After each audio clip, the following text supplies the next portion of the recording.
पहले हम डेली का 1000 से 800 रुपये कमा लिया करते थे, बट इस टाइम हम 300 से 400 रुपये भी नहीं कमा पा रहे हैं। अब लग रहा है कि हम लोगों को भी ना सीजीपी गैंग की तरह ही ना प्रोटेस्ट पे उतार आना चाहिए अपने हक की लड़ाई के लिए, क्योंकि जो हमारी मीशो की कुरियर पार्टनर कंपनी है वोल्मो लिमिटेड, वो हम लोगों के साथ में इतनी तानाशाही कर रही है, क्योंकि जो हमारी जो पहले कमाई थी 1000 से 800 रुपये, वो अब 300 से 400 रुपये पे आके सिमट गई है। यानी हमारी जो कमाई का जरिया था वो अब 40 से 50% ही रह गया है। पहले हम डेली का 1000 से 800 रुपये कमा लिया करते थे, बट इस टाइम हम 300 से 400 रुपये भी नहीं कमा पा रहे हैं, क्योंकि इतनी ज़्यादा बॉन्डिनेशन लगा दिया है। पहला बॉन्डिनेशन उन लोगों ने ये लगा दिया है कि आप 40 पार्सल से ज़्यादा डिलीवरी करने के लिए ले ही नहीं जा सकते। पहले हम 100 से 80 पार्सल लेके जाते थे, उसमें 60 से 70 पार्सल हम आराम से डिलीवर कर लेते थे, जिसमें 1000 से 800 रुपये हम लोग कमा लिया करते थे। बट अब 40 पार्सल लेके जाते हैं, उसमें से 25 से 30 पार्सल डिलीवर होते हैं, 8 से 10 पार्सल कैंसिल हो जाते हैं। अब सोच लिए 30 पार्सल डिलीवर करके हम अपनी गाड़ी का खर्चा निकालें, अपना खुद का खर्चा निकालें, या तेल का खर्चा निकालें, कहाँ से क्या निकाल लें। अब आपको मैं हिसाब बताता हूँ कि अगर आप 40 पार्सल लेके जाते हैं तो उसमें मोटा मोटी आपका 30 पार्सल डिलीवर होता है।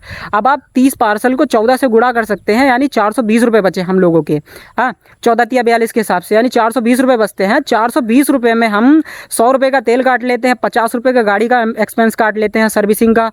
तो कुल मिला के हमारे पास में बचा क्या है 250 से 300 रुपये। अगर आप हम सोच सकते हैं कि 250 से 300 रुपये पूरे दिन घूम के कमा रहे हैं हम, इतनी बरसात के मौसम में ना आंधी देखते हैं, ना तूफान देखते हैं, ना बरसात, ना गर्मी, ना धूप, ना जाड़ा, 300 से 400 रुपये सिर्फ कमा रहे हैं, तो उससे बढ़िया हम किसी कंपनी में जाके या किसी छोटी मोटी शॉप में भी जाके काम करेंगे ना, तो इससे ज़्यादा पैसा कमा लेंगे हम, क्योंकि 300-400 रुपये के हिसाब से हम महीने का 10 से 15 हज़ार कमा रहे हैं। तो 10 से 15 हज़ार हम किसी दूसरी कंपनी में जाके कमा सकते हैं, या फिर किसी शॉप पे चले जाएंगे, हमारे पास में ऑलरेडी इतना सेल्स का एक्सपीरियंस है, फील्ड का एक्सपीरियंस है, किसी और कंपनी में जाके ज्वाइन कर लेंगे तो अच्छा खासा पैसा कमा सकते हैं।